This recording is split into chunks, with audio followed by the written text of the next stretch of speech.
Should be live now. Don't they get all of this extra junk in anyway? Well, yeah, but I mean, we'll leave a message just for them. Squid monster is on the screen, so I'm going to fix that. Perfect. Fix the squid. Fix a squid. Alright, we're live on everywhere, including Mixer. So we've got some bad and we've got some good. Okay. Tell me all about the bad. Oh, fucking Hellboy. I already forgot about it. I like the two Ron Perlman Hellboy movies. I think the first one is really great, and I think the second one is really good. And I think it's not as good as the first one. Boy, this new Hellboy is just a trash fire. The squid is still there. I can't get my Mixer stuff to make the squid go away. The squid is still there. I'm only connected to 4 of 5 sites, probably because the Mixer API is down. Yep. That's why. Fix the squid. Got it. Awesome.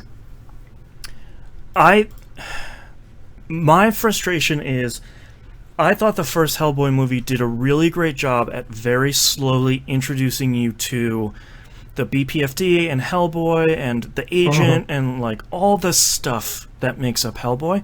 Yeah, and then the second movie just goes batshit crazy with it. Even the first one goes pretty crazy, but like they take a little bit of time to build on that world, and then once that's built, they kind of take it and run with it.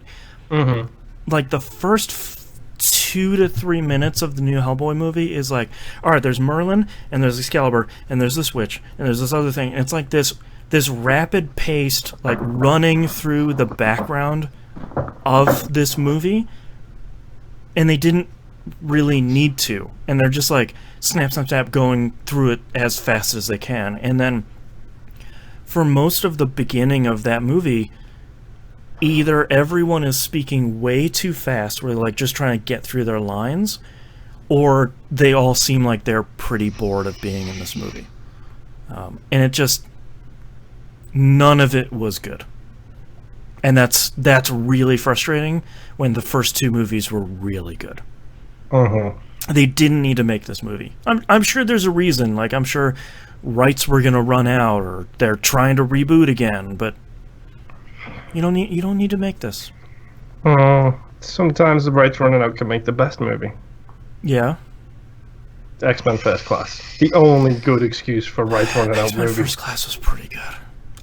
That's fucking the movie, amazing. That's the movie I always forget about in the X-Men series, but First Class was good.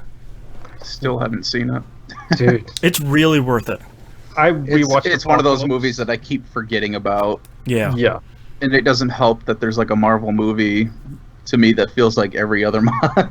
Oh, 100%. I mean, they're all good, yeah, but there's just so many of them. It's a lot of homework to do. Yeah. Days of Future Past is okay. I didn't watch that one yet. It's okay. It's not Yeah. great. The one with Phoenix in it?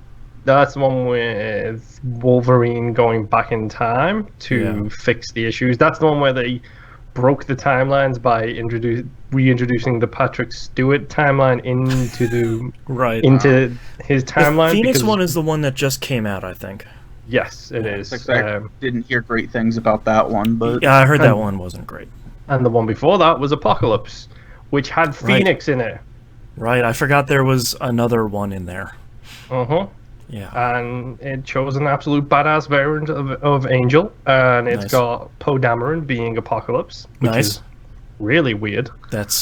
I could sort of get behind that, I guess. And it introduces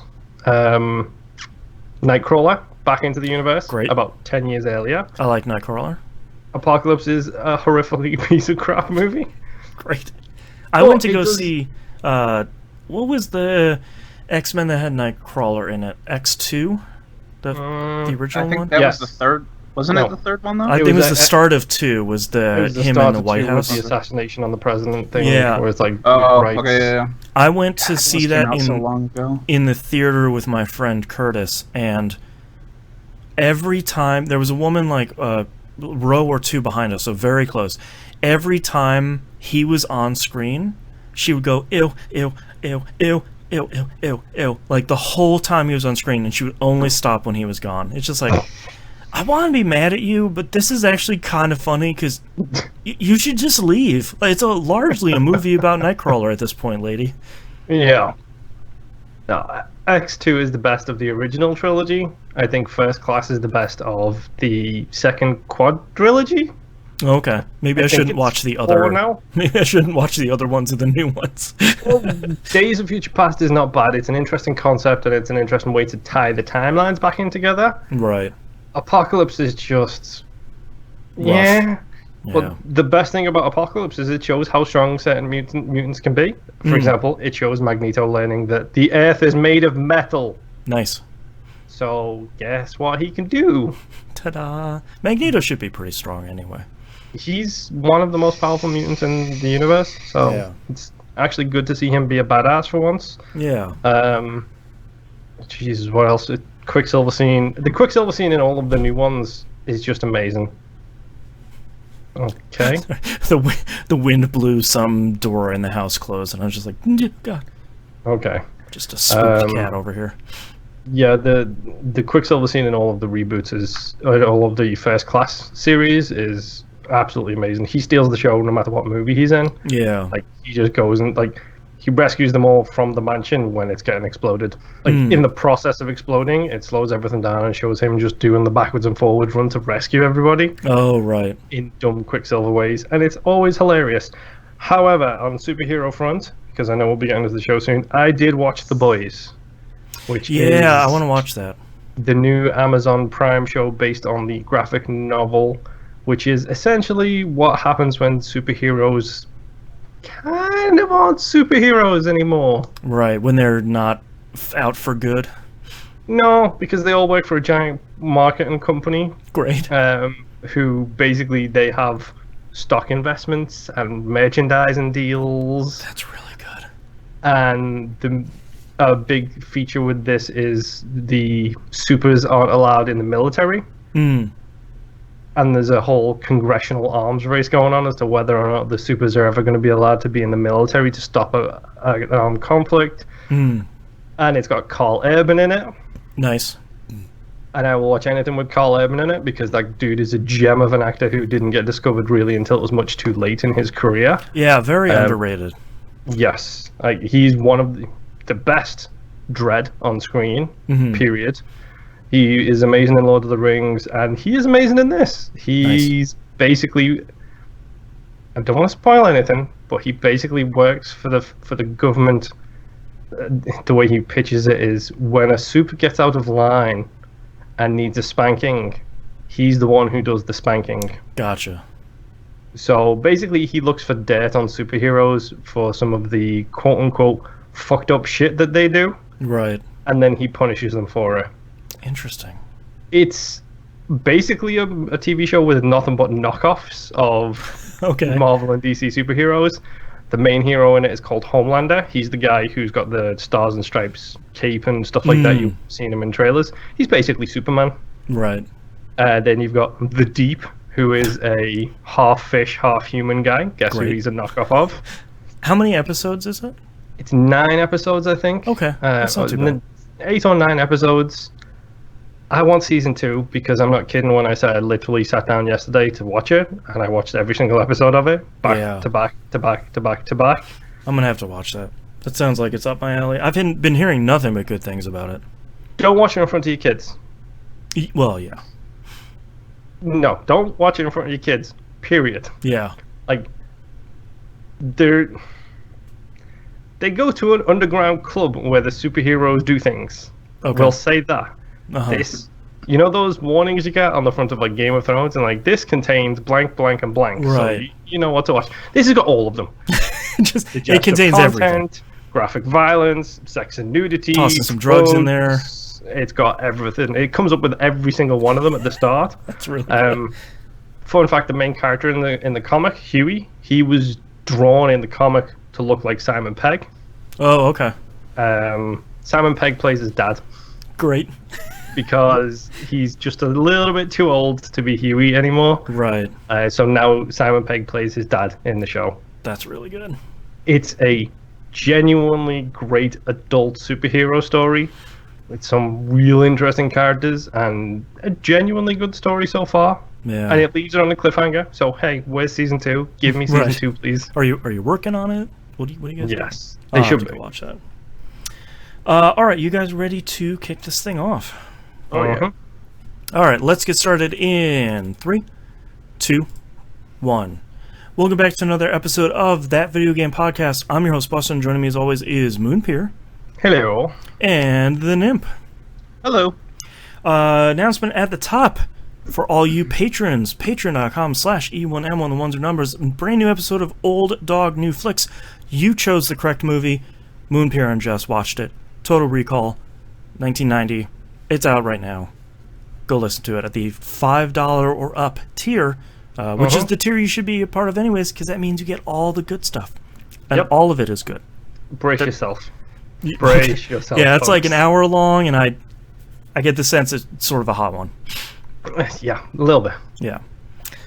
If you are not a patron, out on the public feed, Old Dog New Flicks is out right now for Back to the Future, which Brace yourself. you have probably seen. Yes. And if you haven't, you should.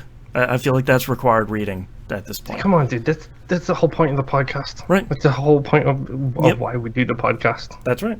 Old Dog New Flicks. Check it out on the public feed on tvgp.tv. Get episodes 3 months early over on patreon.com/E1M1 at the $5 level. I think that's it, so let's get into what you've been playing, Moonpier.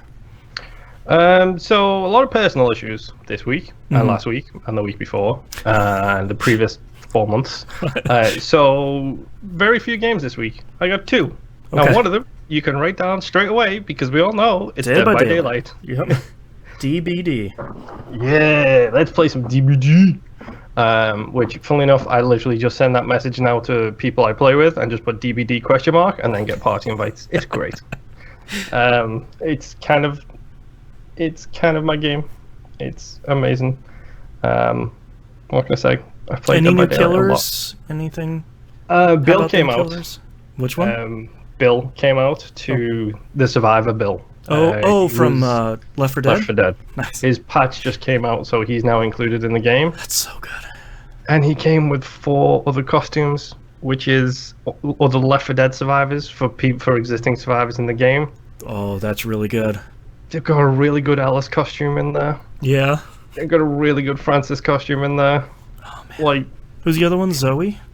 I think they've got Alice. I don't think Zoe's is in it. Wait, Zoe's might be. Yeah, I think Zoe's is in it. Alice is in it. Francis is in it. And It's been so long I don't remember the 4th person's name. But there's 8 technically, dude, because there's 2 sets of 4 survivors. Come on. That's right. And Alice is in Left 4 Dead 2. Oh, okay. But no, All they've I got remember is Pill's here. Yeah, Pill's here. It's been so Bill. long since I've played those games. Bill's his name. Yes, that's Lewis. Bill is the survivor who is included in the game now. Oh, okay. He feels a little cheap because his perks are just reissues of existing perks in the game, except now they belong to him. So it's like, whatever, fine. It's an additional survivor. I can get another adept achievement. Whatever. Hopefully it'll get more people to play Left 4 Dead. Well, hopefully. Yeah. It won't. Because Dead by Daylight is the new jam. That's right. Until whatever Turtle Rock is making that... What was the name? All for One? Oh. All for, I don't know. All for Dead? Whatever. So, whatever their new game is. Yeah, we'll see if it's any good. Yeah. But no, I played a whole bunch of Dead by Daylight. I did a whole bunch of dailies. I got a whole bunch of blood points. I'm like 5 levels away from hitting the level cap again within like 3 weeks. One more Dead by Friday. One more Dead by Friday, maybe a Dead by Tuesday, Wednesday, Thursday, Sunday, whatever. Yeah. It's Dead by Daylight. Hit me up. Send me a message. Yeah. Play the game with me. Moonpier on Xbox Live. I don't care. I know a friend of the show, Mackie, talked about it recently on No Quarters and seemed to get a whole bunch of interest from those guys over there. Not going to lie. I really want all 4 of them to play and me to go in there and slaughter them like the little sheep they are. I want a trial by fire, except it's a trial by blood because I want to cover them in their own blood and make them suffer for it. And then teach them how to play it correctly, of course. I feel like this is going to be Exhibit A in some trial. The defendant said, "I'll cover them in their own blood like the sheep they are." Mm-hmm. It's like, that's out of context, Your Honor. Yes, context is everything these days. Yeah. Come on, it's just a drinking move, and we all know that. Yeah. It's something you do while you're drinking. It's a cocktail. It's Yeah. called Cover Them in Their Own Blood. It's got a whole bunch of tomato sauce in there. It's like a Bloody Mary, except it's a Bloody Mackie. Come on, we all know that. Sorry, Mackie. So yeah, Dead by Daylight. I played a little bit. It's on of Game that. Pass. I played a lot of that. Yeah. I played too much Dead by Daylight. Like It's your comfort food, man. It's so easy to just go in, even if I have really crap rounds. Like, it's Still earn fine those blood because points. I don't care. I've got items to burn and items I need to use at this point. And now I'm at the point where I'm just experimenting with all the extra rare things I've got because I've got no way to use them otherwise. So it's like, Right. whatever. I'm just gonna play it and see what happens. Yeah. Still trying to rank tank my killers. I need to get down low so I can get those sweet achievements. Which technically is something I don't like doing. I don't like being like Smurf accounts or any of that stuff. It really Right. annoys me. But I want them cheapos. I will get them cheapos. And if I have to get myself down to rank 20 as a killer to get them cheapos, I will do it. I will do what I need to do as a killer. Yes. 100%. Yeah. Really, really not a good thing to talk about on a public forum. This game implicates me in the worst kind of behavior, and that's kind of terrible. I'd like to present Exhibit B, Your Honor. Yes. Just a product of the media. That's right. That's right. These millennials, just killing people. Jeez.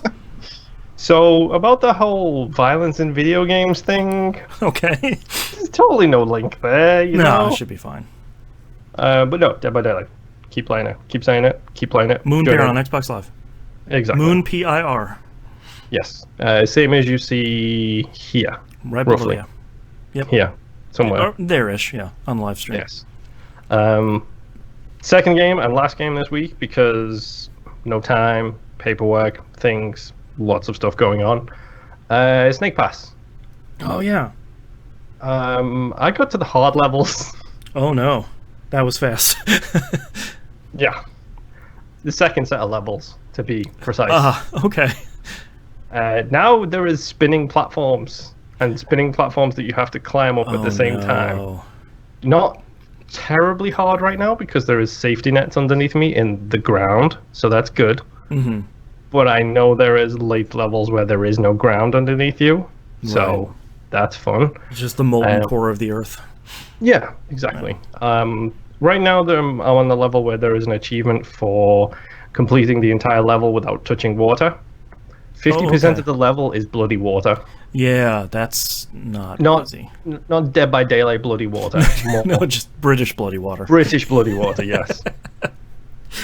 So there is a path to take. It's difficult to do, but I need to get that achievement before I can move on because it's me, you know? So I'm doing my best to make it through that. I'll probably get that over the next couple of days and then just continue cruising through the game. You know, it's dumb, it's fun. Once you get a hang of it, like the controls are actually really intuitive for just wrapping your snake around something and like moving your way along. The Blue Sky game, most importantly. Yeah, it's kind of super blue sky, and right now I need the bright, fluffy colors, you know, and I don't really want to go down the collectathon that is ukulele or anything like or that like right now. You want to go back down the rabbit hole and fire up Viva Pinata. No, we don't talk about Viva Pinata. Right. We've kicked that habit. Yes, we kicked that habit. I'm pretty sure we have all of the achievements in both Viva Pinata games. Thank you very much. That's intense. So we cannot. You have completed them. Yes, we can't sully these gamer tags with Viva Pinata anymore. We need to avoid that stuff. Don't darken my doorstep with Viva Pinata. Oh, they're so good though, dude. I know. Part of Game Pass, I think. I believe so. How about Viva Pinata Scorpio Edition? Right. Put a 3 on the end of that and make a new one. Like, just give me something. I have a better idea. Viva Pinata Scarlet Edition. 8K pinatas. 8K grass. Ray tracing on worlds. That game with ray tracing would be insane. It would be really because good. it has a day-night cycle as well. It would be really good. Watch that be like the graphical showpieces, not the new Forza. Put that down. Not the Viva new Halo. Pinata. Yeah, not the new Halo. That looks like trash. Viva Pinata 3. Dude, Just you look know at how the paper renders in the air. Yeah, exactly how it flutters.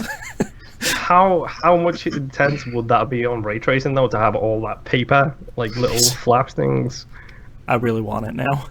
Yeah, exactly. I'm already gonna buy both consoles when they come out, but that would get me to buy the console and Viva Pinata day one. Well, Viva Pinata Special Edition. Dude, you've got Game Pass, so you wouldn't need to buy Viva Pinata. Oh my god, it's music to my ears. Because you know those consoles are gonna be stupid expensive, both of them. Yeah, obviously. It's. I'm already setting aside money because I'm assuming I'm gonna need $1,200 total between both consoles. I'm hoping that's the high end, but yes. Me too. I'm hoping max they're $500 a piece. I'm expecting 6 for at least one of them, and let's face it, it's probably going to be the Xbox. Yeah. Well, having said that, Sony is on a good cycle right now, so Sony could also always PlayStation 3 this and go like, it's $1,200. Right, and it's like, oh, get 3 jobs. No. What have you done? Mm-hmm. Yeah. And that's when everyone goes PC gaming. That's right. I'll just buy a PC. Never mind. But no, Snake Pass. It's just it reminds me of this stupid pinball game, Yoku's Island Express. It's a small game that's got a unique control scheme that is weird at first, but feels right when you get used to it. Very focused. It's just chill. Like it's just kind of chill until you do stupid things like go for achievements like I do. Right. You're not saving the world. No evil demon. Technically, I am saving the world, but I'm saving the world of the Snake Pass people. There you go. And I didn't realize how bad their actual... They have the 4 realms, like earth, air, water, fire, whatever. Mm-hmm. I didn't realize how stupid the naming conventions were when I completed the ground. Like I think I said, I completed the earth world. Right. And the game gave me an achievement. It was like, oh, you received a gift from the earth god or whatever. Ooh. His name was Baldur. Oh my god. Boo! And guess what? The other ones are just as bad. Like, legitimately just as bad. And to prove that point, I'm going to read them out to you in a second as soon as I pull up the page, because I literally saw these achievements. I was like, are you serious? Didn't just seriously do this, did you? Okay, so there is Sog Gi, the water gatekeeper. Mm-hmm. Sin Dare, the fire gatekeeper. Okay. And Blow Wee, the air gatekeeper. Oh boy, that one's reaching. They're all reaching, dude. Come on. Cinder isn't that bad compared to the others. That's... The bad guy in Spyro was called Cinder. That's true. But he's a bad guy. They should have gone with Air-Re for the water, for the wind. See, there you go. Mechanical Beacon chat says the music in Snake Pass is great too. Yes, that's a really good soundtrack. It's super chill as well. It's a really handy, really good complement to the game. And the best thing is you can actually totally have podcast in one ear, music in the other, and it doesn't distract from either. Nice. Like it's that kind of hashtag YouTube video, 16 hours of music to study to kind of thing. I was trying to figure out who composed the soundtrack for Snake Pass. David Wise, which is exactly the person who you want to compose Snake Pass's soundtrack. So, but you know, Snake Pass is fun. Go give it a shot. It's on Game Pass. Insert the usual Game Pass promotions here. That video Game Pass. Yes, exactly. Yeah. Well, yeah, that's all I've been playing. What about you, Nimp? Tell me all about your 17,000 games to make up for the rest of us. Oh yeah.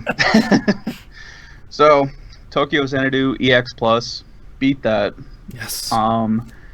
The enemies, I don't know if I just started getting better with the level difficulty spike or if it just evened out at some point, but it was a lot easier to get through than what I was being led to believe by the beginning, just by getting my butt whomped on the entire time. Right. So I went through, beat that. The final dungeon is, of course, longer than any of the other dungeons in any previous chapter. Of course.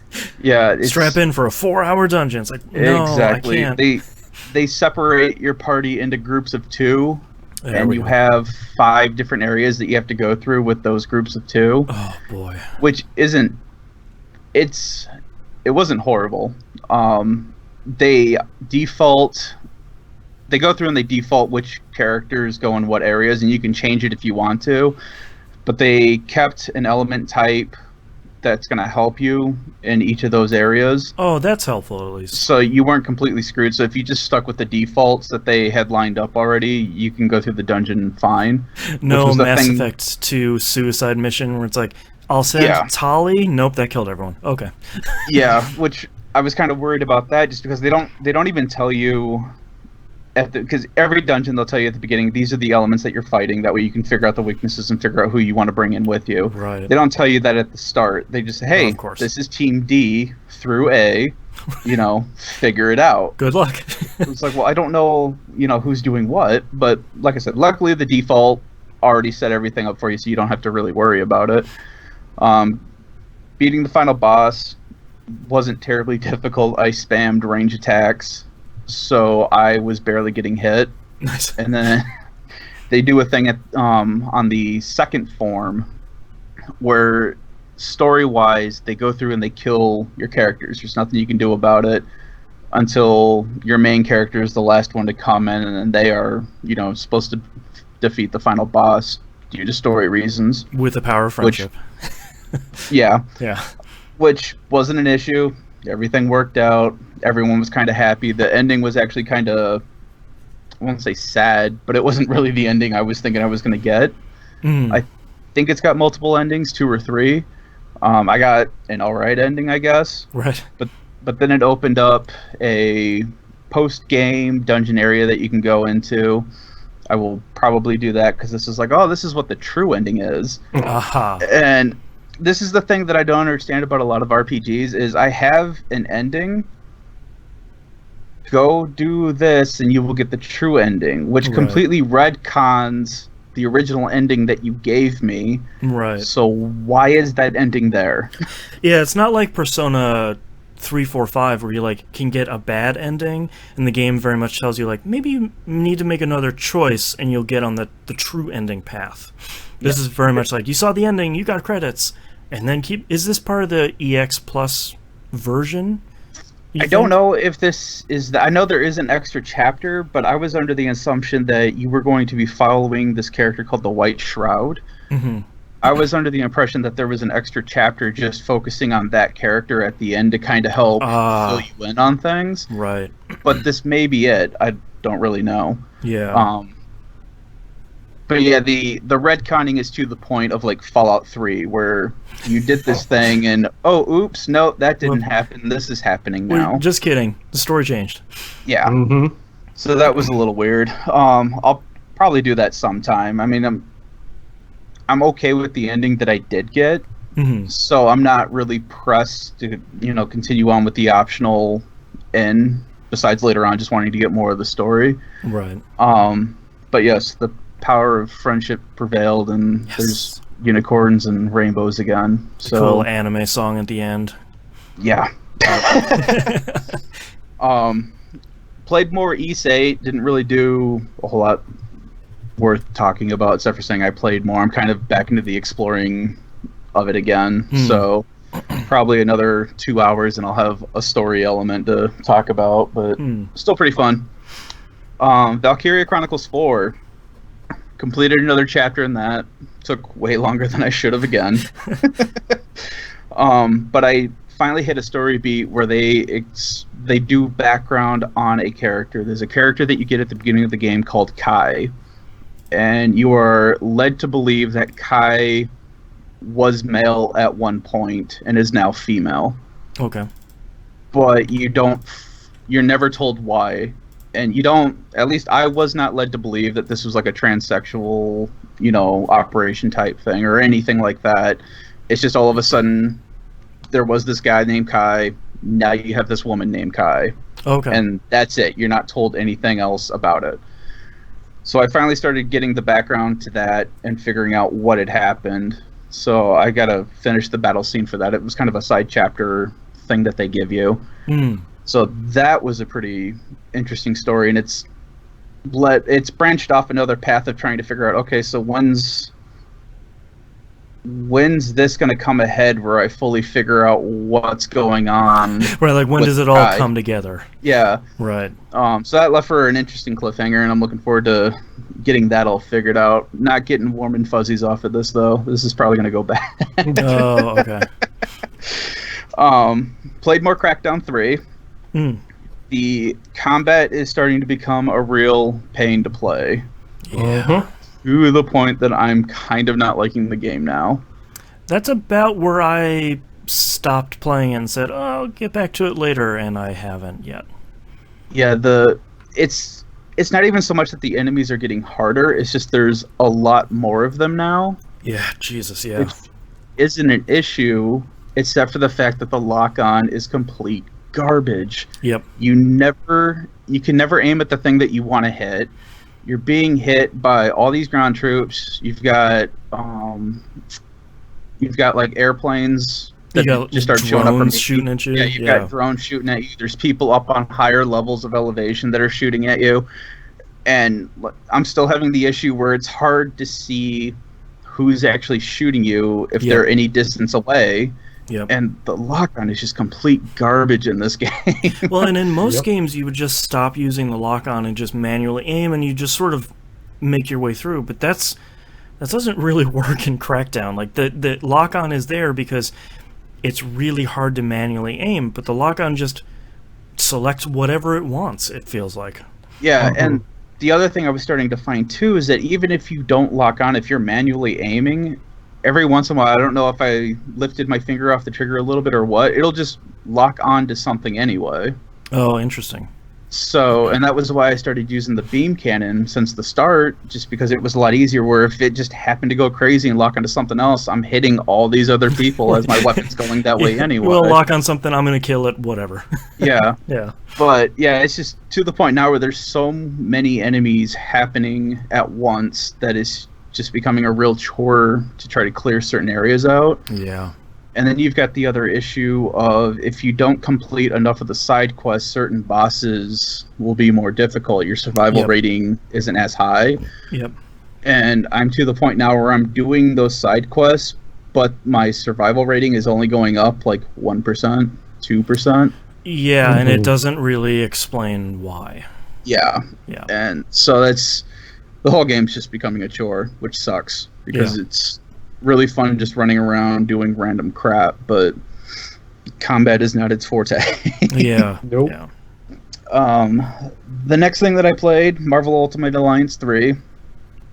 This game also has issues. So the game itself is still fun. I'm still playing with my kids, but the camera in this game is horrendous. Oh, yeah. You'll get it where it pulls too far out, or like we were just fighting Bullseye earlier today, and the camera was ground level. That's not what I need. And it's ground level, and it's at the farthest end of the room. There's all these display cases in the room where you're fighting Bullseye, so you can't really see him. You can't really see your characters. You're getting mad rushed by all these ninja things, which are stun locking you to the point of being very angry. Yeah. Like they're throwing bombs, which will knock you back. Then you're stunned because they're attacking you, and then you just can't see. So yeah, it's been a real pain. The camera is not helping it. Like, we're still losing where our characters are at in the world as we're playing, because the camera is just so far back. Either it's too high up, or it's at a weird angle, or something, or it just randomly shifts to what it deems to be the better angle, but it's throwing everybody off. Right. I've seen a couple of like videos and GIFs of this, and I think I mentioned this on Dead by Friday, but it looks to me like it's Lakitu after he's taken LSD. Like, right, he's just going wherever he wants. Just insane. Yeah. And then we're also having issues with the Joy-Cons, which are not helping. Oh, do we have the drift? No, it's not even the drift. It's just we're having random disconnects where we're playing fine and all of a sudden it's just not registering a Joy-Con. And it's just the Joy-Cons. The Pro Controller is working fine. Right. But we were fighting Bullseye again. My son was playing as Deadpool. He was using the other half of the Joy-Con. My daughter was using the Pro Controller this time. And his just randomly disconnected. Meanwhile, he's sitting there saying, hey, Deadpool's not doing what I want him to do. He's not fighting. He's not jumping. So then I had to go back in, reset the co-op, re-register all 3 controllers. Oh, jeez. And it got it to work. But I don't know what's going on. I didn't have this many issues with the Joy-Con. I'm not saying it's the game, but I never noticed these issues before too bad. The drift, yes, from other games that I had played earlier in the year. But I don't know if it's just... I don't know what's going on with Nintendo. Yeah. Well, those Joy-Cons are just... Yeah. And it doesn't help that they're stupid expensive. Yeah, it's not like you can just go out and buy another set. It's like, yeah, you can do that for $80. It's like, that's not going to happen. $80 for one? Yeah, it's like, that's not going to work. And especially since the new ones still have the issues. Right. So it's like, I'm not going to buy that. Right. Whatever. Last game that I have, I picked up Rainbow Six Siege. Hey. Which I have to apologize to Bearded Lady, because I was going to play with her Saturday night. My family watched a movie. We started at 5. And next thing I know, my house is dark, and it's 1 in, because apparently I fell asleep. Yep. So good. So sorry about that. That happens to all of us. Hey, at least you didn't join a party and then do it like friend of the show T-Bomb Rocks does all the time. So I started playing that Friday. I'd won a free Xbox gift card thing for like $10, and Siege is on sale right now for $15, I think. Oh, nice. So I've been wanting to play a shooter for a while. Almost started picking up Call of Duty, but I haven't played one of those since, I don't know, Black Ops 1, Black Ops 2 maybe, years ago. You're probably still good. Maybe. So I decided to go the Siege route because I had read online that you can buy all the DLC content with in-game credits. Yes, you can. And pretty much all content you can buy with in-game credits. It takes a while to grind it, apparently. Sure. But you can get it with all the in-game stuff. So I was like, all right, yeah, I'll support that. Why not? So my first game was disastrous. Yep. Just because I was still getting used to the controls, how everything works in the game. Okay, question. Did you go into the situations straight into, I'm assuming casual multiplayer, because I don't think you can do ranked until like level 20, or did you do Terror Hunt? I did a multiplayer newbie match, just because I watched, what was it, like 3 of the videos or whatever that they had for the tutorial. Oh, okay. And I'm like, all right, cool, yeah, this is pretty much what I remembered Vegas 2 being, way back on the 360. Yeah, that was a good game. Yeah, I love those games, which was the other reason I wanted to buy this. So I watched the videos, went into the match, and mostly my issue was just trying to figure out the controls. Like right now, I still don't know how to do the tilt, like the lean. Yeah. Okay, dead simple. Look down sights, right stick and left stick clicking. Oh, okay. Oh, okay. There we go. When you're looking down the sights, it's the click, click, click thing. Wow. So there's still some things that I didn't get, and I was going slow because I knew that I was inexperienced and I didn't know what I was doing. Meanwhile, everyone else on my team is all gun-ho about, getting to the bomb. Tossing out drones, boarding up windows. Yeah. I'm like, oh, that's really cool. And then figuring out how to board and break stuff. And I was the only one on my team still alive. Yep. Okay. And I think there was like 4 other enemies, because you can do, I think it's 5v5. Yep, it's 5v5 in multiplayer, yes. Yeah. So I think it was like 4 versus me, and I was playing as the rookie, which doesn't have any special equipment or anything really. And this one guy just pops around a corner and shoots me through a wall. Yep. Great. And Welcome to Siege. Which was fine, because I was like, oh, that's cool. I didn't know you could shoot through that wall. I just thought it was like drywall or, whatever. So learned something from that. So I unlocked Sledge, an attacker who has a sledgehammer. He is a very good starter attacker. He has an awesome shotgun. Nice. And so I played my next match. Started going real slow again, and now I can tell I'm louder because he's got. I think he's got like 2 out of 3 armor class or something like that. So if you run, everyone can hear you. So I'm crouched down, walking forward. The map that I had played my first round, I'd gotten a feel for where everything was at. The bombs were in the same place that we were defending last time. It's like, all right, cool. I know where they're at. I know where to go. So I started going that way. Everyone went in a different direction. I don't know why we were all heading in the same direction, and then everyone just dispersed. All right, fine, whatever. I guess I'll keep doing my thing.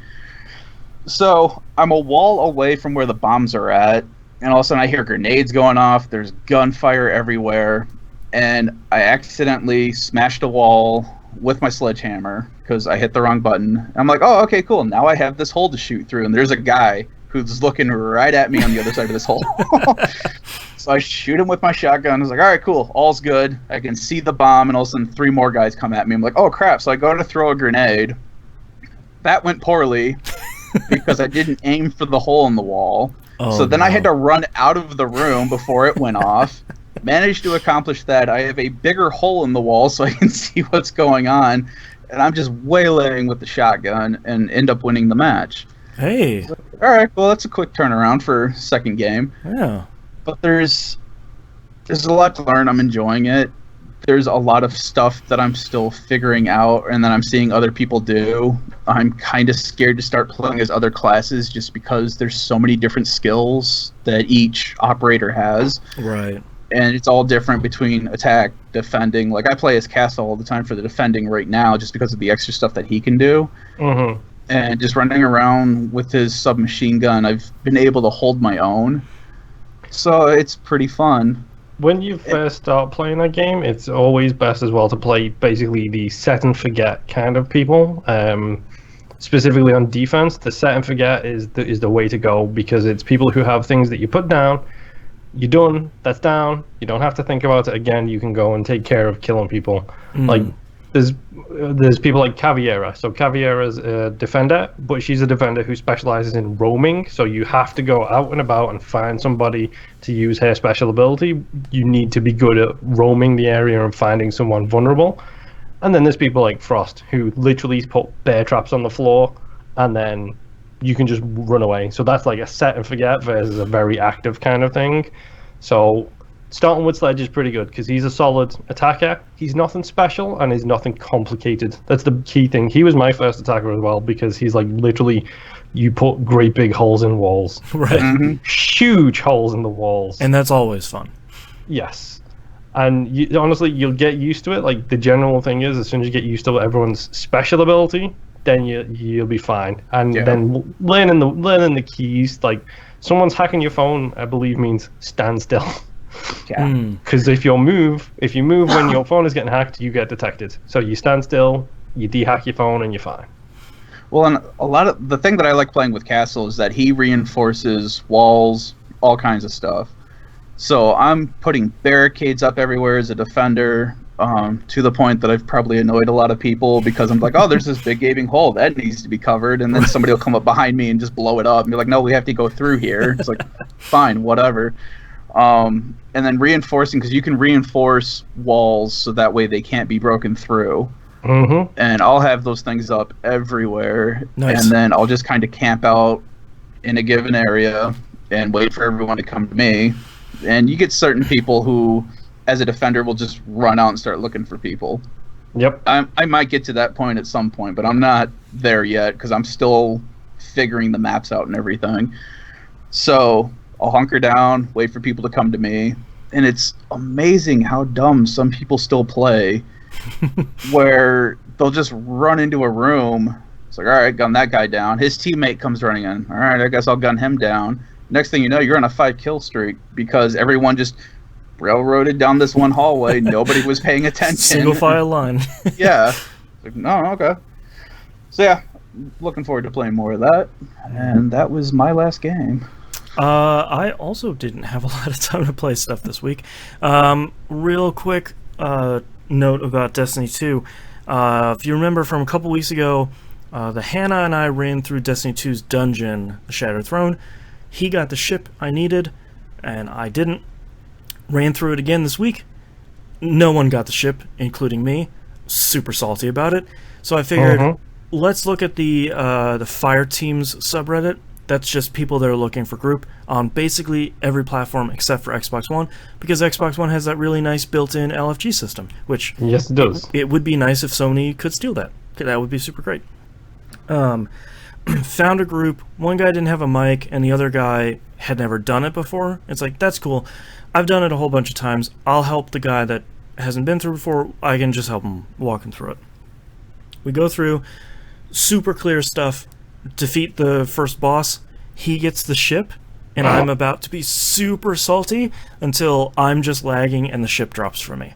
So, finally got the ship, completed an entire seal. I now have the Cursebreaker seal, my 4th title and seal. So, super excited to finally be done with that and never have to do that dungeon again, because I'm a little sick of doing that, because I've done it a whole bunch of times. Yeah. So I'm working on the next seal, the 2019 seal, right now, which will be the end part of that is coming out next week, and that's going to be a lot of grinding. I also played a little bit more Super Mario Maker 2. I spent a whole bunch of time playing the single-player mode, which sounds weird, but it's actually really good. And I think it's good for 2 reasons. One is, if this is your first Mario game, play the single player, because you get all these little missions where it's like, this one's going to be focused on the on-off switches. This one's going to be focused on, it's an auto-scroller, so we're going to teach you all about that. This one's all going to be about P-blocks and stuff like that. So each one is really laser focused on one specific mechanic that any user-generated level will combine these mechanics together. It's really good for me because I haven't played some of the last couple of Mario games. So, like, my wife and I played, one of them on Wii U, but we didn't play a lot. So I'm not entirely sure how to use the cat suit.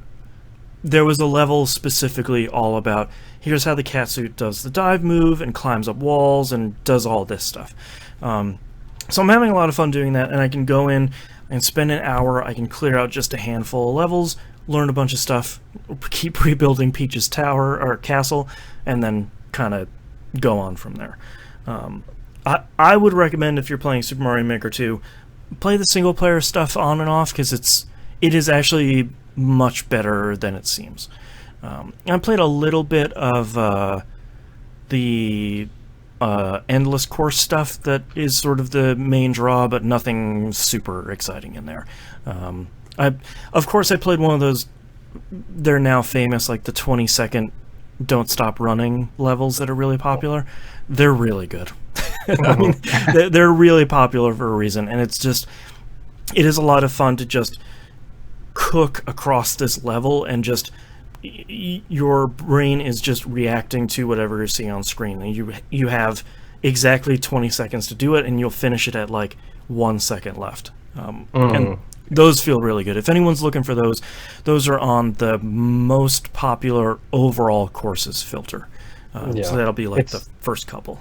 It's like running through a Rube Goldberg machine. Like, you get to see all of the insanity happen around you and not have to worry about anything. Yep. And I've played a couple of, because I never played Mario Maker 1, so I never experienced a lot of those like don't move levels, where it's just you plop down, the level plays around you, and that's very much a Rube Goldberg machine, where it's like this thing is it's bouncing you all around, and you're missing enemies by like 2 or 3 pixels, and it's doing this like orchestrated sort of thing, and that's really cool too. I don't think they're nearly as fun as some of the other stuff, but it's cool to see one or two of those levels where it's like you spent a lot of time on this level, just like connecting all these threads together, and mapping trajectories, and yeah, it's really cool. You could tell they're sort of getting these thwomps to land as close as humanly possible to you, while it sort of give you that anxiety where it's like, yeah, it's gonna hit me now. Okay, all right, we're fine.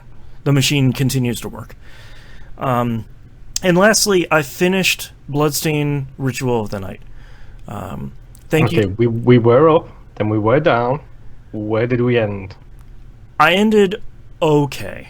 I got to give props to both T-Bomb Rocks and Jimbo Jangles from the community for recommending buy a lot of pizzas and bring those with you. That was really the ticket. One pizza pretty much regenerates about half of your health. Okay. So that worked pretty well. I also went through, and I don't know why, but I got a bug in me to create the most powerful sword you can craft in the game, which means you have to like craft these 3 other swords that require other swords to craft. So I got in this whole thing.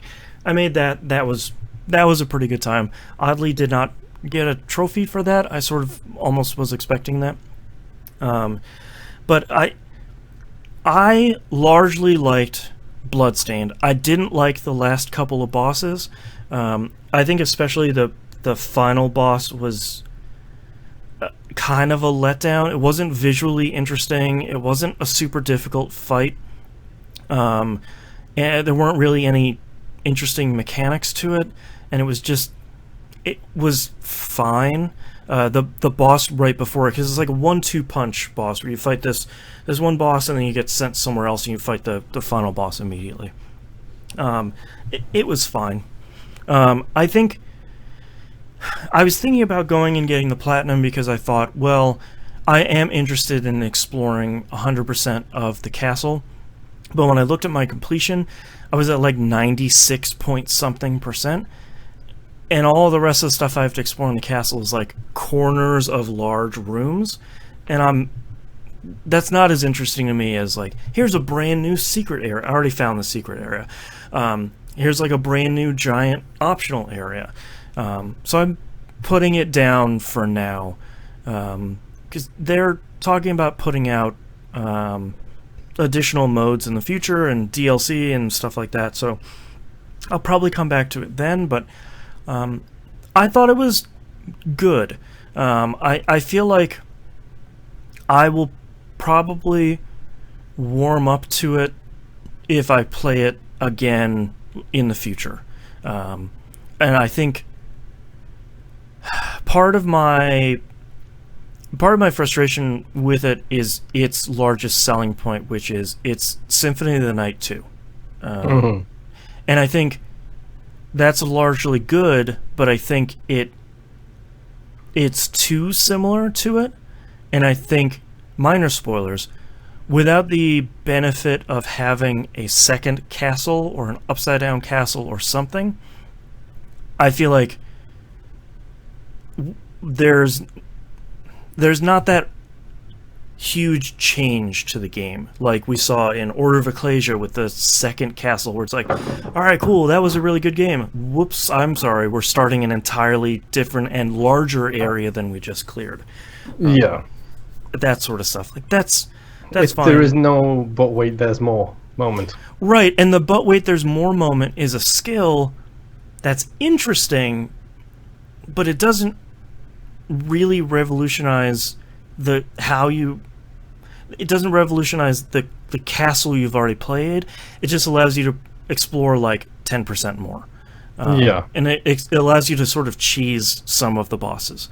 Out of curiosity, just random aside here, fan of the show Moonpier has a question here, which is, what is your favorite but wait, there's more moment? I feel like it's the last 2 games I talked about. I think it's Symphony of the Night with the upside down castle, because you hadn't really seen that before, like in 1995, 6, 7, something like that. That was pretty revolutionary. And I think Order of Ecclesia did that really well, where it's like, you beat the final boss, good job, like the castle is safe. But, and like, the veil lifts, and there's an even bigger castle that's way more difficult on the back half of that game. I think that was a really cool way of doing that. Something that I sort of wish that Hollow Knight had, because Hollow Knight is probably still my favorite Metroidvania, and there's nothing the world is huge in there, and I feel like that's how they leaned in that game, which is like, we're not going to have like a second world or a shadow world or anything. We're just going to make it effing huge. Yeah, we're just going to make it really big. And some of the DLC plays around with new enemies in existing places, which I thought was really good. Nymph, do you have a favorite but wait, there's more moment? Not off the top of my head. Pokemon Gold and Silver. When you beat the Elite Four in Johto, it's like, oh, by the way, you can go over here now, and there's Kanto, the original red-blue game, also, that you can just go through now, and their Elite Four is like level 99. Wow. Oh, okay, so it's you put the entire first game in here too, did you? Right, okay. Like you're doubling the size of this game, okay. Yeah, I feel like that might be for me, I almost feel like that's an unfair expectation, because you can't pull the same trick twice. You can't say like, well, Bloodstained has another inverted castle. You know, like, you can't do that twice. But I sort of wish, and I know budgets were tight. There's like 6 studios listed at the front of that, so I know the Kickstarter money probably ran out pretty quickly, as they do in a lot of these larger games. I think they made a really great game with what they had, and I think Bloodstained is a really solid game. It just also comes on the heels of Hollow Knight, which is a 3-person team that made this giant, beautiful, incredible Metroidvania that really clicked with me, and understandably didn't click with a lot of people. And Bloodstained is Symphony of the Night 2, done really well, but I've played a lot in the intervening 20 years. There have been a lot of really great Metroidvanias, like Axe and Verge that we played, which took all the standard expectations you have for a Metroidvania and tweaked to those a little bit, where it's like, you don't get a double jump, you get this super high jump, you don't get a missile to break through walls, you just phase through walls, and you get this drone, like... It was a lot different, and I think Bloodstained is really good, and I think Bloodstained would have been really much better if everyone would have stopped talking. There's way too much story in this game, and it was really in love with its own story, and there's a bad guy, there's another bad guy, you're a good guy, explore the castle. Like, that's all you need. Do you get the impression that that's possibly because while Symphony of the Night had 7 Castlevania games before it, and it just built on the existing lore, do you feel like maybe this is a case of, well, we did have 7 games of lore, and now we can't use that lore anymore, so we just need to stuff 7 games worth of lore into this one and get us back up to that point again? Well, and I also feel like they were sort of over-explaining some of the lore. Like, you run across these bookshelves in the world they're basically audio logs that you see in all these games, where it's a little bit like, December 5th, 1535, my experiment started, blah, blah, blah. 2 pages worth of writing. That's probably all you really need. Like, the bad guy is really clearly a bad guy. Your motivation is really clear. I need them to be quiet so I can explore the castle, as opposed to, all right, I'm going to go to this vendor and I'm going to have another 5-minute conversation at the front and the back of me just trying to buy a potion. Like, I get it. Like, I just fought David Hayter, and we're asking, is he good? Is he bad? I don't know. It's David Hayter. He sort of sounds the same. I don't know. Bloodstained, I think, is good. I still struggle with the price. Because $40 is a lot of money. And I think if you're going to go for 100%, if you're going to go for Platinum, I think there's a lot there. If you're just going to get the ending and you're not going to play New Game Plus or anything like that, $40 seems very much like the value proposition from Tetris Effect.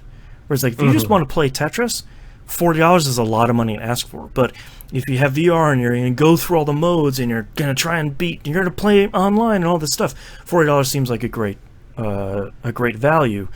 Sort of the same with Bloodstained, where it's like $40 is a lot, and Symphony of the Night is not a lot of money on a lot of platforms. So yes.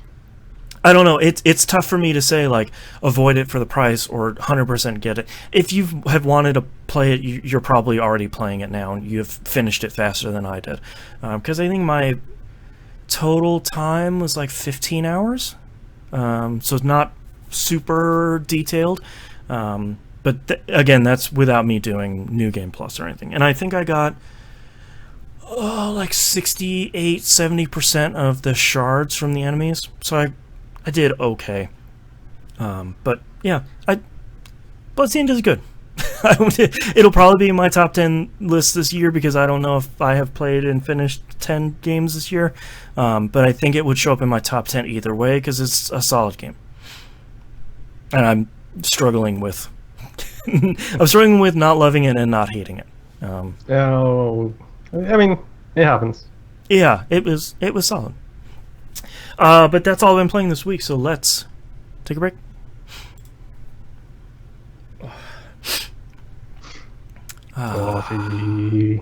It's getting so hot in here. Really wish we had air conditioning. Preach, sister. Yeah. Let's see what the weather's like now. Load up my app. 81. I still can't think of another and then there's more thing that I liked in a game. Yeah, I feel like there hasn't been a lot. And I unfortunately haven't played The Messenger, that Ninja Gaiden which has a really good, and then there's more. 88 degrees. Yeah, I'm 81 with 55% humidity. I don't know what In a closed humidity window. is. Hey, you're preaching to the king of closed rooms here. Come on. Yeah. Closed window and door, to be clear. I know you can only see this. 83 degrees with 58% humidity. Yeah, right. How there. is New York the hottest? Yeah, I don't know.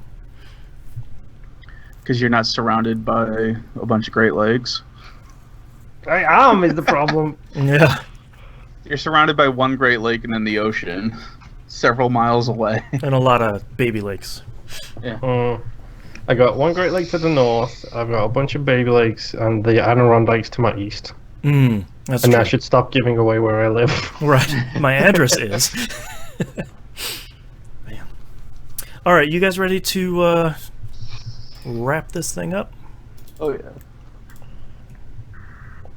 Sure, why not? So Moon and I can go back to a breeze. I'm glowing up again. That's right. Yeah, we're not Which is sweating. mine. We're just... We're glowing up. Yeah, we're glowing That's up. the terminology we will use from now on. Yeah. All right, let's get started in 3, 2, 1. Let's talk releases for the week of July 29th, 2019. Trine 3 Artifacts of Power out for the Switch. Speaking of a game series I always wanted to play and never did. Yeah, I think now all 3 are out on Switch. And I would really like to play those games, but I would really like to play them co-op. Yes, me too. Yeah. But it's also a puzzle platformer, so Yeah. I will never be able to play that with my wife. Oh, okay. Well, that's a bummer. If it has the words puzzle and platformer next to each other. Right. Independently is- or together? Puzzle, she's 50-50. Sure. Platformer or puzzle platformer, she's hard pass. Gotcha. Every single time. Gotcha. It's like an SAT test. Uh-huh. Puzzle is to platformer is to puzzle platformer. Uh-huh. Forager comes out on the Switch. This is the surprise dark horse this year for cute, fun collection management games. People seem to really enjoy this, and I have not yet had a chance to play this on anything. I will watch the Jam Bomb Quick Look in 3 years. There you go. Oxygen Not Included comes out of early access on PC, Linux, and OS X. This is Clay Entertainment's latest game. Well, latest game. They made Don't Starve. So this is a 2D space base management game, sort of. You have probably seen it because it's been in early access for over 3 years, I think, at this point. This isn't the RPG card battler game that they talked about at E3. No, I had forgotten about that. That is, yeah, that's not. I don't think that's in early access yet. No, Oxygen Not Included has been in early access for a couple of years. It's now out for a full release, so go check that out. The Blackout Club comes out on PC, PS4, and Xbox One. This also comes out on early access. This was billed... I liked the summary for this game that they put out. It's a 4-player co-op paranormal horror mystery game. I'm sort of like, okay, yeah, I'll check that out. That was a cool trailer. This is kind of an interesting game. I would recommend people go check out the trailer for. This seems like something that I think would be up our alley. So something to keep an eye on. Mutant Year Zero Return to Eden Deluxe Edition comes out PC, PS4, Xbox One, and Switch. This is the base game plus the first expansion, The Seed of Evil, sort of smushed and bundled together.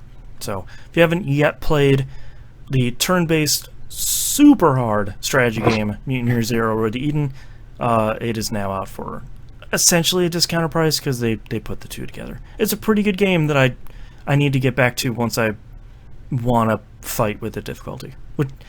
It's not a bad thing. It's just first two missions really good. Third mission super stupidly overly difficult. So oh hey, that sounds just like I don't know, Ars Arcanum, Baldur's Gate, Icewind Dale. Yep. Yeah. Harkens back to the good old days of the past. Yeah, smush that stuff together with an XCOM sort of game put into an open world thing, and it's pretty good. And lastly, Madden NFL 20 comes out, PC, PS4, and Xbox One. I tried to figure out what the newest thing is about that game, and there's some new story mode, and that's about all I could find out. Yeah, spoiler alert, guess what? They slowly but surely roll the things from FIFA into Madden when they realize it's a hit in FIFA. About 3 years later. The groundbreaking story mode was 3 years ago in FIFA. The Ultimate Team was 10 years ago in FIFA, so on and so forth. Yep. But you know what that means, don't you? It means video games have started. Yeah, we had that time of the year. We had a quiet May and June and July, and now it's gonna kick in. Madden has hit, the fireworks go off, and then all of a sudden it's just like you get a release, and you get a release, and you get a release, and everybody gets a release. And speaking of, let's move on to our first news story. Remedy Entertainment celebrates Control finally going gold. That is coming out August 27th, 2019. I am really excited to finally see this game and hopefully play it. I am too. I mean, I think I've discussed this before, this is a hashtag Remedy household. Yep. So we will probably be getting a day one regardless of financial situation at any way, shape, or point. You gotta support Remedy. We are Remedy through and through. The thing that surprises me the most about this, Jeff Gerstmann is pumped for the release of this. That's interesting. And Jeff Gerstmann is someone who has not liked a lot of Remedy games. Right.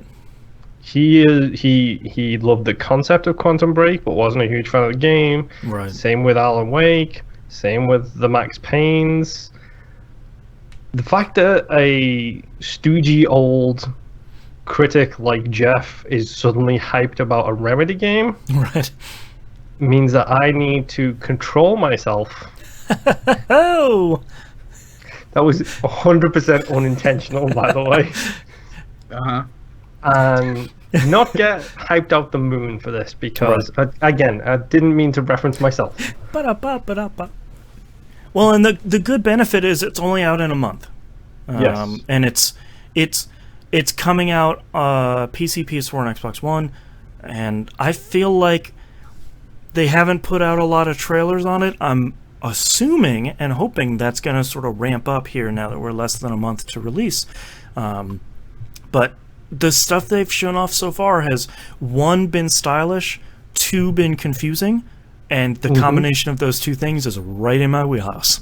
Yep. It's very Alan Wake. Yeah, like a lot of Alan Wake's trailers were sort of like, cool, this looks spooky, and I don't know what's going on here, but I'm interested, I think. Wait, a flashlight is your weapon? What? Right. Boy, and that game starts out so slow, too. Like, that's a slow burn, and I love that, the opening to that game.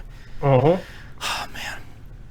Next news story, Australian studio Defiant Development is ceasing development of new titles. This is a studio near and dear to my heart and Moonpier's heart because they made Hand of Fate 1 and 2. Hand of Fate 2, which we have unfortunately not yet run into in the Wii Roguelike backlog. But Hand of Fate is number 1 in our list of favorite / best roguelikes of all time. Mm-hmm. Hand of Fate 1 is really good. So this is a real bummer. They cite their struggle to keep up with the changing shape of the games industry, along with their risky approach to development, which on the surface sounds bad because you sort of assume like they're beating their employees and they're crunching 20 hours a day. They were just basically saying that they were highly agile and experimental and focused on rapid iteration of their games, and it sounds like that experimentation, that iteration sort of caught up with them in a way that it sounds like they weren't really expecting. Yeah, I mean, the problem with that kind of development cycle is, yeah, it's great that you can be that flexible and stuff, but you need to get things out the door, and you need to get things out the door quick and make books to keep being able to do that. And we haven't heard from them since Hand of Fate 2 dropped. And they have been showing off the game they were working on, which is now canceled, called A World in My Attic, which looked hugely I don't really know. Ambitious is the word I'm looking for. Maybe more so than I think we were expecting out of the studio. And I really wish they could have put that out and seen if that would have landed. But that's a real bummer. It's thankfully there are other studios that these employees are already looking to get jobs at. So as always, hopefully people land on their feet. But I think you're going to bring up the point I was going to prompt you for, so go ahead. I'm going to have to make a mental note to myself to buy Hand of Fate 2 sooner rather than later, because stuff like this, sometimes you get good headway on games being removed from digital storefronts. Right. Sometimes you get zero warning at all. Right. And they have said that they're keeping a skeleton crew for the foreseeable future to maintain current titles, so that leaves me with a little bit of optimism. But yeah, I would agree. If you're looking to scoop up Hand of Fate 1 and 2, maybe now is the time. Yeah. So, next news story here. We're talking about Joy-Con drift earlier. Boy, were we. Nintendo has finally admitted to there being a problem, which is a great first step. The problem was not their fault. They're not admitting liability. They're just admitting there may be an issue. Right. There's the gnomes who build the Joy-Cons sometimes make them drift. They are now offering to repair the Joy-Cons that have been affected with this issue for free. If you've already sent yours back for repair and you have paid, they're going to refund you that money. And Nintendo Shop points! Yay! God, probably. This seems awfully coincidental to a class action lawsuit that just got filed earlier this week about Joy-Con drift. Yeah, and according to the people who put forth that lawsuit, this is not changing anything with them, and they are still continuing to go forward with their lawsuit. Interesting. That is surprising. So, yeah, because now they can tuck in the, well, clearly you knew about it because now you're doing something about it. Right. And also they can tuck in the emotional and physical damage done to their psyches because of their need to purchase corrections for their Joy-Cons. Right. Whatever typical American lawsuit language is in there. So good on Nintendo. It would be nice if they would fix the problem in newly manufactured Joy-Cons, but that hasn't been the case for a while. So that's a bummer, because this should have been fixed a while ago. And buying a Pro controller should not be the solution. Because those are also stupid expensive. Get yourself a dongle, like I did. Yeah, buy a dongle. I have thought about picking up, 8-bit that does the controllers?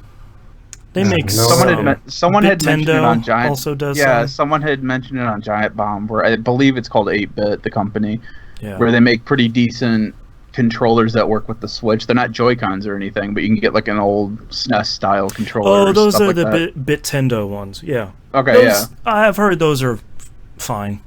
And they're like half the price of whatever Nintendo has. So. Right, yeah, whatever. So only $40 instead of $80. Yeah. Yeah. And last news story this week, a news story that I am super pumped about. I know Moonpure is as well. 2 Point Hospital finally coming to consoles later this year. Moon and I are both big fans of Bullfrog from back in the early to mid 90s, and then didn't make a ton of stuff. They made a game called Theme Hospital, which was and probably still is really incredible. You can get it on GOG. They made a sequel to it in all but name in 2 Point Hospital, and that came out on PC last year, 2 years ago maybe. They're finally porting it to PC, or sorry, it's still on PC. They're porting it to PS4, Xbox One, and Switch later this year. It will get a physical and digital edition, and they're bundling all of the DLC that's come out for the PC version day one in those editions. So that's pretty great. My only hope is that so on PC right now the base version is $35. You want to put it out on consoles for $40? That's probably a pretty easy recommendation. Maybe 30 bucks for a 2-year-old game. Maybe $20. How's 20 sound? Do I hear 20? Anybody got 20? Yeah, 20 is a shoe-in. 20 is okay.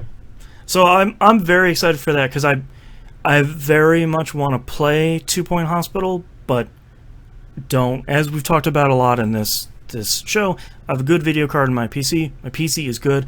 I don't want to sit in front of my PC and play anything right now. I would rather hang out with my family on the couch. And if I'm in front of my PC, I'm probably working on stuff. So, like editing this show, which coding just takes longer and longer, and playing Orwell, which I need to finish because I'm really digging that game. All right, let's move on to emails and questions. T-Bomb Rocks has our question this week from Discord. I've put a fair amount of time into Marvel Ultimate Alliance 3, and for the most part, I'm enjoying it, even with its flaws, camera/jaggies, etc.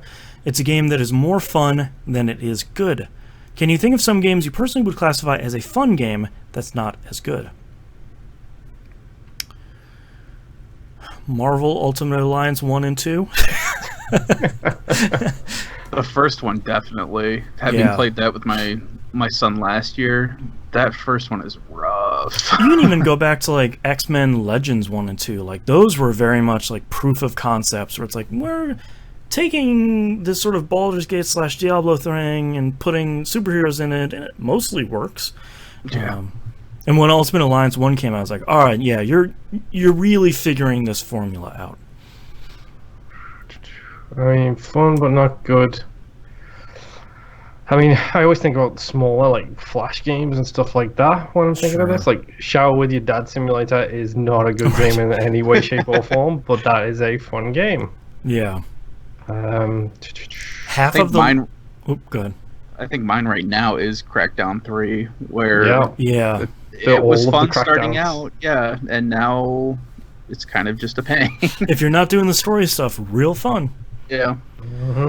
For me, like half of the Lego games, like I really like playing them, and some of them are fine.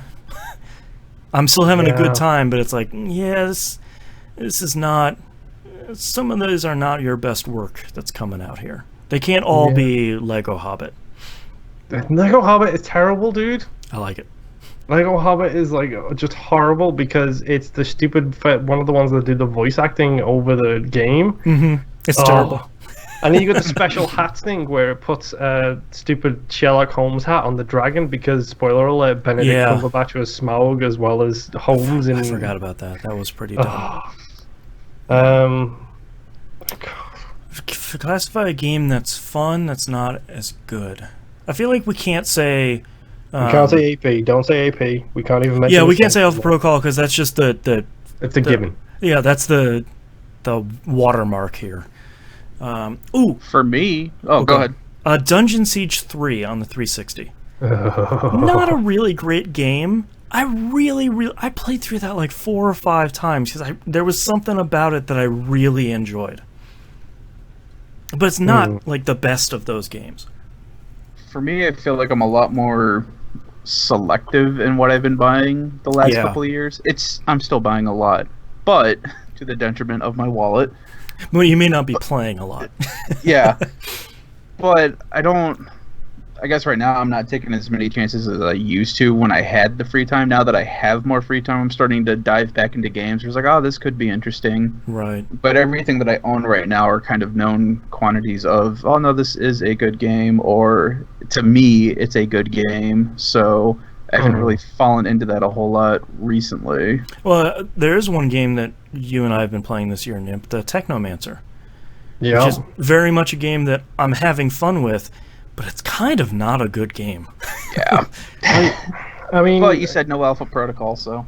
Yeah, that's right. 2019's Alpha Protocol also doesn't count. I mean, for me, honestly, like I could probably look at my backlog of games. Like, let's go look at my gamer tag. Look at how many games I've played and some of the titles that you will not recognize. And like, I'm sure I have 1,000 pointed like at least 30 games that are good or fun but not good. Right. Sherlock Holmes and the Devil's Daughter is a really fun, stupid game that's not good in the slightest. Yeah, like, but it's one you genuinely enjoyed.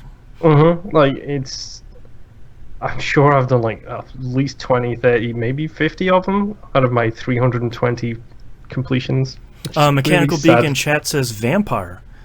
That's a really... I can't believe I forgot about Vampire. Yeah, a good game, a fun game that is largely not playable during some combat scenarios. I think I look over Vampire just because I really enjoyed the lore, and that's what I remember about that game.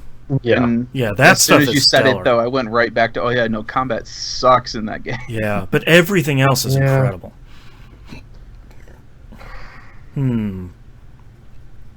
Yeah, I can't think of anything else recently. I've been sort of thinking, I wish I could think of like a JRPG recently that has been good but not fun, because I feel like that happens to me a lot, where I'm like, I'm the only one that really enjoys this.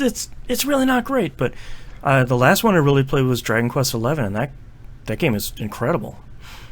Well, even with like Tokyo Xanadu, I wouldn't say that's like a great game, but I mean, it was good and I had fun with it. Yeah, it's not broken. It's not anything that I came to expecting this long, drawn-out, fleshed-out story or anything. It was exactly what I figured it was when I bought it. Right. Yeah, it's an anime. It's like a B-tier anime RPG. Yeah. The new Star Wars Battlefront, not 2, but the first one. That is not a good game, but oh boy, did I have a whole bunch of fun playing that thing. Yeah. Unfortunately, a real thin experience, but a lot of people had a lot of fun with that. Yeah, I don't know. I can't think of anything else right now. As soon as we're done recording, someone will be like, "Oh, this game," and I'm like, "Oh yeah, I forgot all about that." Yeah. Thank you, T-Bomb Rocks, for sending in our question this week. That's our episode. Thank you very much for listening. If you'd like to visit us, you can do so at tvgp.tv. Everywhere to find and follow us is on the right-hand side of the page. We're now on Spotify. Thank you. Oh, my brain is shutting down. We're on Spotify. Search for TVGP or That Video Game Podcast, and we're the third result for some reason. You can get us there, and almost all of the episodes are out. We are not legally allowed to put out all Dog New Flicks on that platform, so you will have to find that elsewhere. Like on Patreon, patreon.com/E1M1. The ones are the numbers. Thank you. The $5 tier is the one you want to be at. It's going to get you the brand new episode of All Dog New Flicks for 1990's Total Recall, and all the early access to Dynamic Soundtrack. You get the Outcasts, which is all the stuff we talked about this week. Talk about my daughter watching a terrifying movie that I did not know was terrifying. That's exclusive for you, the Patreon, patreon.com/E1M1. Game Club, we're playing Orwell, Keeping an Eye on You. We still have like 3 weeks for that, with plenty of time. I've played that for a couple hours. I'm almost ready to done, so it's not super long. And we roguelike it. We're finishing up this week with Void Bastards. If you haven't played that, you really should. It's on Game Pass for Xbox One and PC. We'll wrap up our coverage on that. We will figure out where it goes in the ranking, and we'll announce our next game, which I promise, again, for real, came up randomly. I promise. I have the receipts. I showed everyone. It's kind of bad for you that you have to keep saying that after every selection. Random.org/lists. That's what I use, man. Hashtag interference in the elective process, please. Right. Thank you very much. It can't be very random if you only have 2 selections in there. That's right. We have 107 in there now, I think it told us. Yeah. And 105 of them are the same thing, and 2 of the other things. 105 are just blank cells. Oh no! Look what it came up. Yeah, no. I take my job as head scientist very seriously, and so does random.org. Okay. So go listen to that. We Roguelike It is really great. That's episode 40. That's coming out this week for patrons. Get early access to that, and that's it. So we'll see you all next week. Bye. Bye. Bye. Bye. It's so hot in here. I'm gonna right there with you. Sorry, listeners. Just have you go. Come on. Oh yeah. We glow up. Stop being such a drama queen and just enjoy the glow. I'm gonna stop glowing up and start getting real greasy pretty soon. I don't think that's what people want to see. Glow, grease, tomato. Yeah, it's all. I have a healthy sheen. My coat looks fantastic. As long as I don't move, I can't feel the sweat beading on the back of my legs and stuff like that from sitting in a faux leather chair, which was a very clever decision. You can't feel the leather gripping your legs. Right. It's just good thing I don't wear shorts, because otherwise all you'd hear every week will be my skin peeling off the top layer of skin. Oh, man. Okay, well, hit me with those titles, Nimp. All right. I have DBD, ? Yep. All for Dead. Make them suffer for it. It's like a Bloody Mackie. Rank Tank My Killers. Smurf Accounts. Rank Tank is a really great term, by the way, that I have never heard before, and I really like it. Thank you. It's not mine. I'd love to take credit for that one. Yeah. It's real catchy. I like it. Product of the media. I got to the hard levels. Not DBD Bloody Water. We don't talk about Viva Pinatas. 8K Grass. All about P-Blocks. I ended okay. Buy a lot of pizzas. I don't know, it's David Hayter. And I did okay. Moon, how about you? DBD ? Bloody Mackie. How that came out of my mouth, I don't know. Is it, before I continue, is it me or did I really incriminate myself by sounding 100%. Like a psychopath a lot during the start of this episode? Yeah. Okay. I mean, as long as they don't take certain clips and... As long as the media doesn't get a hold of it. Yeah. Okay, so Bloody Mackie, Power of Friendship Prevailed. Welcome to Siege. I had to put that in there because me and Boston said it at the exact same time. But wait, there's more. Remedy Household and Control Myself. Let me write down Control Myself. I have DBD ? That's out of context, Your Honor. British Bloody Water, which I really like. Product of the media. 8K Grass, I don't know, it's David Hayter. Welcome to Siege and Control Myself. I really like British Bloody Water. It's very appropriate for that start. Yeah. DBD ? is also good. Yeah. I really like Welcome to Siege and Control Myself as well because it's 2 accidental great moments. Yeah, I also like Welcome to Siege. I'd be okay with that one. Control Myself, I would almost rather leave as an in-show joke, because I think how that landed was really good. So what about top 2, DBD, and Welcome to Siege? Yeah, I could be talked into that. Out of the two of those, I would probably lean more towards Welcome to Siege. Me too. That sounds fine to me. Unless you got any other ones that are going to beat it, but... No, I think this one's strong. Okay, let me know when you guys are ready for Welcome to Siege. I still need Meat Shield. God damn it. that could just be the title. Your title. Yeah. Is it Meat Shield? No, it's Meat Wall. Okay, I got it. I'm going to go with that. Which is an achievement in the game, by the way. Okay. Alright, Imp, you ready? Yeah. Alright, starting in 3, 2, 1. This is That Video Game Podcast, episode 614 for July 29th, 2019. Welcome to Siege. Still need Meat Wall. Just figured out how to tilt in the game. Alright, thank you so much, everyone, for joining us live and watching the video and all that. We'll see you all next week. Bye. Bye. Have a safe and wonderful day.